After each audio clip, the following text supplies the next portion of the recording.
Well, let's talk about this measure. What are the chances this passes the Senate?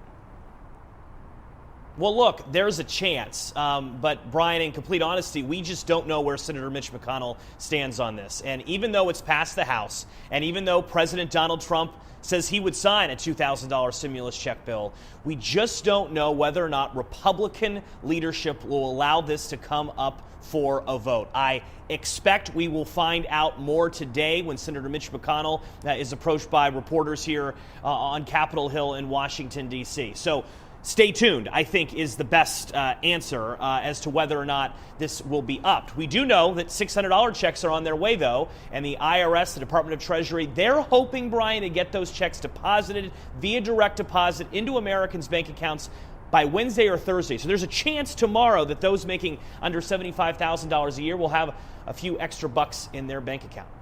Well, Joe, the tone from the top of the White House about this stimulus package really put senators in a tough spot, Republican senators especially, because they thought that they were negotiating for one thing, and then all of a sudden now there's something else here that the House all of a sudden has put on their laps. So could this bridge the gap for those who, during the last-minute negotiations, lost their unemployment benefits while the president waited to sign this bill?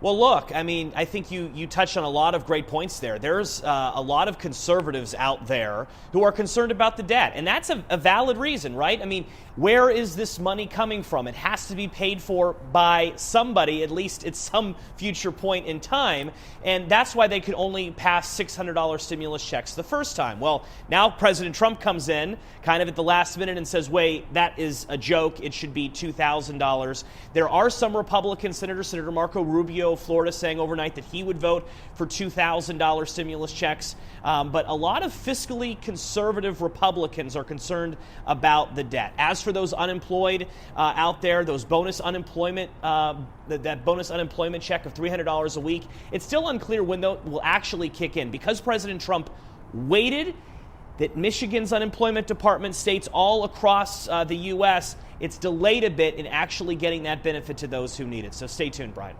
Joe, about 30 seconds left. The Senate is also dealing with the president's veto of the defense bill. Is that putting stimulus relief on the back burner, or can the Senate walk and chew gum at the same time? Well, if you ask them, they can. I think for those who cover the U.S. Senate, it may be a little bit more difficult. But there is talk of actually these two issues somewhat converging here at the U.S. Capitol. Senator Bernie Sanders has said he will vote to delay the veto override vote of that defense bill unless an actual vote takes place regarding those $2,000 stimulus checks. So, again, we're coming at a confluence here. All of this is coming to a head as we approach the new year. Going to be a busy week, busy day here in D.C., Brian.